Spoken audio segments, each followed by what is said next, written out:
You know, I didn't have my first drink of alcohol until I was 33 years old. And that's a long time. That was when Jesus died, by the way. He died on my 33rd birthday. That's true. But alcohol is a funny thing. I'm not sad that I started drinking. In fact, I feel like I joined humanity on that night. It was a weird situation. I don't know. I guess I should tell this story. A friend of mine. Okay. So the question is, why didn't I ever drink before that? Well, it's because my friends never worked on me hard enough. For some reason, I was born with this personality where I seem to be, to others, many others, unconvincible or unapproachable, or like, apparently I communicate in such a way where I seem more certain than I am. I don't know what that is, but people don't try to convince me as much as they try to convince others. I don't know what I would do to change that, but at any rate, my friends would. I took a non-drinking stance, and none of my friends ever tried. So they were like, they'd never even try to get me to drink because they're like, oh, Merkley doesn't drink. Why even bother? I secretly resented this, by the way. But I had this other friend, my friend Tom. He did not take that very seriously. So whenever we were in a situation, usually this was on tour or backstage at rock shows and whatever, we were in bands and such. But whenever the alcohol would come out and I didn't drink, he would pour me a drink anyway. And when I refused, he would just take the drink for himself or give it to somebody else. So, but that was great, right?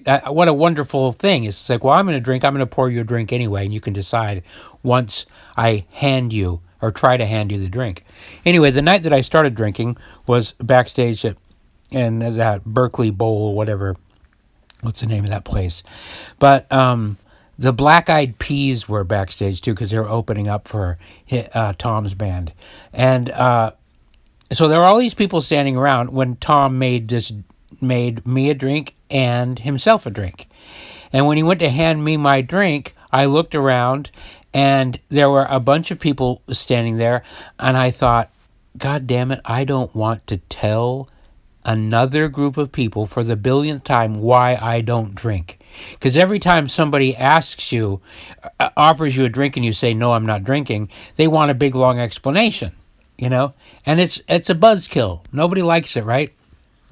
So I just said, fuck it. I'm not going to tell that story one more time. And so I had to drink. I said yes.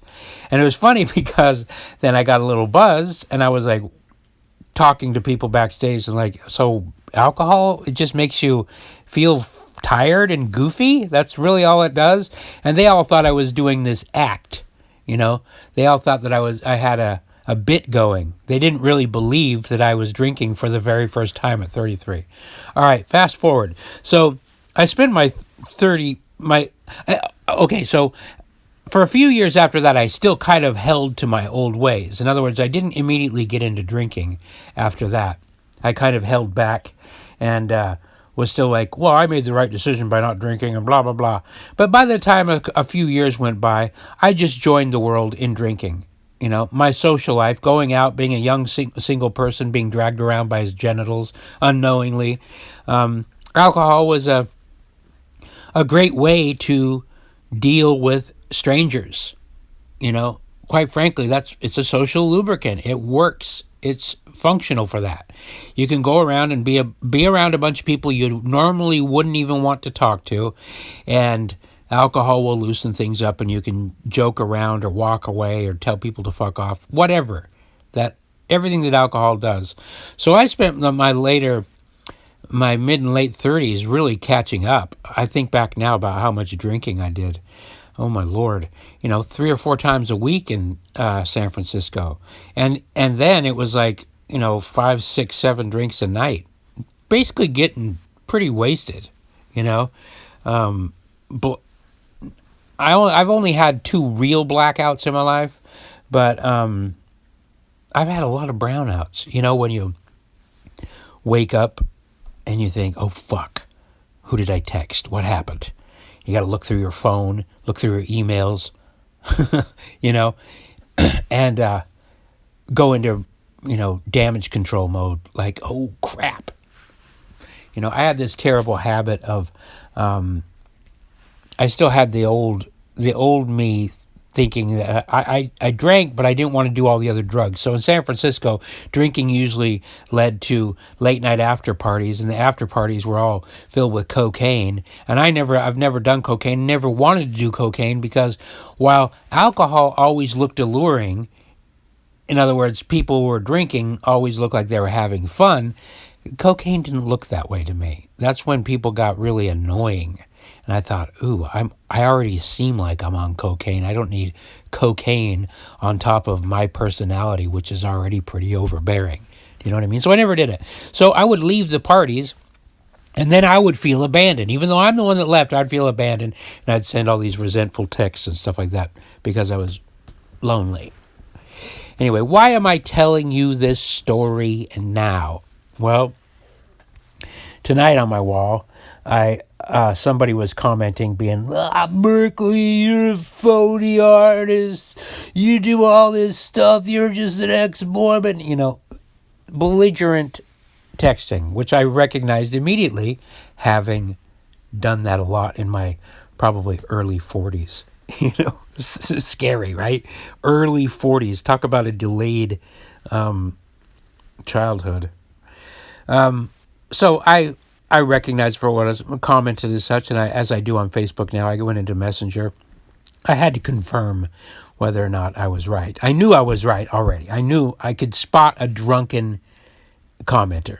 And so I called this person through the Messenger app. First time they didn't answer. We had a little voice recording where I sent him voice recordings, basically telling him that I knew he was drunk and that his psychoanalysis was not going to be paid for. I wasn't going to give him any money for his distant psychoanalysis.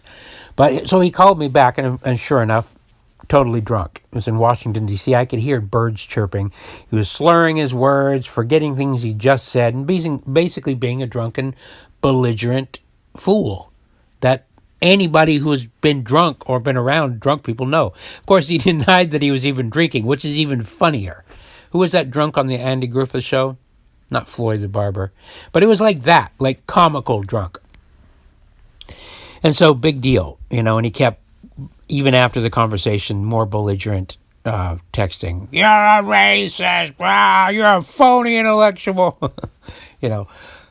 Typical stuff. Anyway, I recognize that. I have been that guy before. I really have.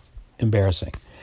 So, yeah, that's how alcohol works. The funny thing is I stopped drinking about, it's probably been 4 or 5 years now. I mean, not totally. I'm not, if I'm in a situation like at a wedding where I'm around strangers, I'm going to have a drink. And now that I'm such a lightweight, I don't drink anymore. That drink goes a long way. Trust me. But I don't really hang out with people anymore. I don't go. I'm so not interested in meeting random strangers. I couldn't think of it. I'm not being dragged around by my genitals anymore, And by the way, if you're being dragged around by your genitals, you don't know it. You just think you're going out and socializing. But man, once you're 52 and your genitals stop bossing you around, it's great. It's freedom. So yeah, my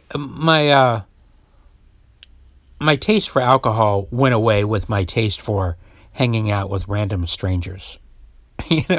My interest in random strangers went down, and so did my desire to drink. And that's always been true. I never was a type of a drinker where I wanted to drink alone.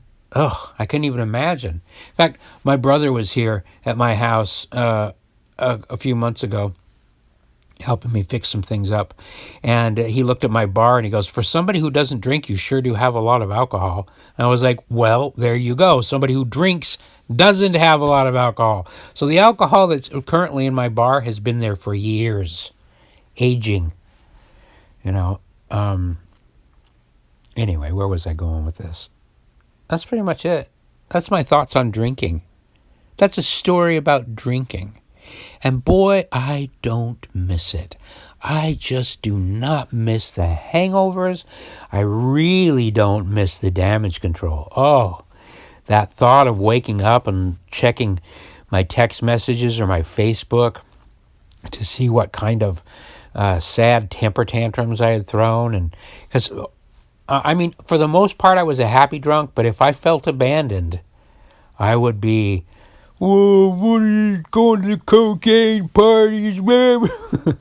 Just like, oh man, I just don't miss that at all.